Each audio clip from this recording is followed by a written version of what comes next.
Hello guys, it's me, Julie B. Araw ng linggo at pumasyal kami sa cauliflower farm nila RDG.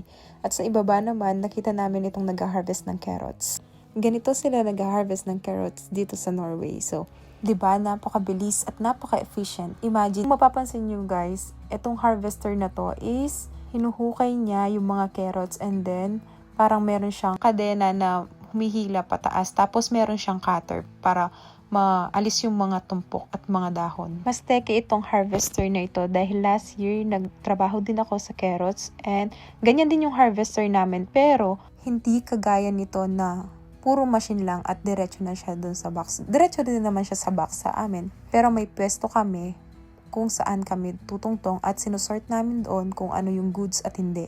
Alam nyo ba ang goods dito yung guys? Maliliit lang na carrots. I mean, hindi siya malaki, hindi siya maliit. So, hindi sila nagbebenta ng malalaking carrot. At masugatan lang ang carrots ay reject na. At yung super laki at may konting biyak, automatic reject na. Lalo na yung dalawa sa isang puno. So, kung ikaw, Pilipino, sobrang nanghihinayang ka. As in, kami nanghihinayang. Pero of course, nandito kami sa first world country.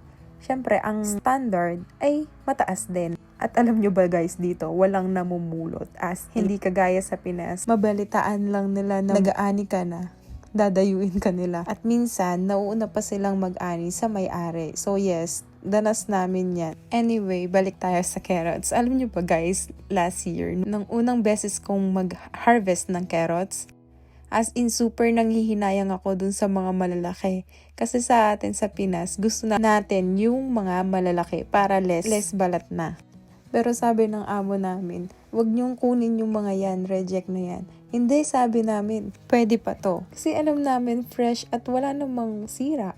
I mean, may biyak lang siya ng konti, aalisin mo lang naman yun, di ba? Tayo kasing mga Pinoy, very resourceful or nanghihinayang tayo, nasasayangan tayo sa mga tinatapon nila. Lalo na, pag first time mo talaga dito. For example, ayan yung mga cauliflower. Kung titingnan mo, good pa talaga yan.